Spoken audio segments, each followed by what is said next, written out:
Doctor Vandana Das കൊലക്കേസിൽ സാക്ഷി വിസ്താരം September 9 ആരംഭിക്കും. ഒന്നാം ഘട്ടത്തിൽ കേസിലെ ആദ്യ 50 സാക്ഷികളെയാണ് വിസ്തരിക്കുക. കൊല്ലം അഡീഷണൽ സെഷൻസ് കോടതി 1-ന്റേതാണ് ഈ ഉത്തരവ്. ആദ്യം ലോക്കൽ പോലീസും പിന്നീട് ക്രൈംബ്രാഞ്ചും അന്വേഷിച്ച കേസിൽ 24 ദൃക്സാക്ഷികൾ ഉൾപ്പെടെ 136 പേരാണ് സാക്ഷിപ്പട്ടികയിലുള്ളത്. കുറ്റപത്രം സമർപ്പിച്ച കേസിൽ വേഗത്തിൽ വാദം തുടങ്ങണമെന്ന പ്രോസിക്യൂഷൻ ആവശ്യം പരിഗണിച്ചാണ് നിലവിലെ നടപടികൾ. സെപ്റ്റംബർ 9 സാക്ഷി വിസ്താരം ആരംഭിക്കും. കൊല്ലം അഡീഷണൽ സെഷൻസ് കോടതി 1 കേസ് പരിഗണിക്കുക. ഡോക്ടർ വന്ദനയോടൊപ്പം ജോലി ചെയ്തിരുന്ന ഡോക്ടർ മുഹമ്മദ് ഷിബിനെയാണ് ആദ്യ ദിവസം വിസ്തരിക്കുക. തുടർന്ന് കേസിലെ ആദ്യ 50 സാക്ഷികളെ ഒന്നാം ഘട്ടത്തിൽ വിസ്തരിക്കും. 34 ഡോക്ടർമാരെയാണ് കേസിൽ പ്രോസിക്യൂഷൻ ഭാഗം സാക്ഷിപ്പട്ടികയിൽ ഉൾപ്പെടുത്തിയിട്ടുള്ളത്.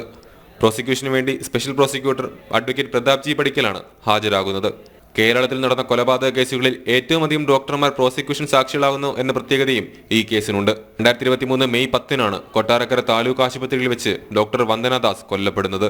വൈദ്യപരിശോധനയ്ക്കായി പോലീസ് എത്തിച്ച പ്രതി സന്ദീപ് ഡോക്ടർ വന്ദനയെ കുത്തി കൊലപ്പെടുത്തുകയായിരുന്നു.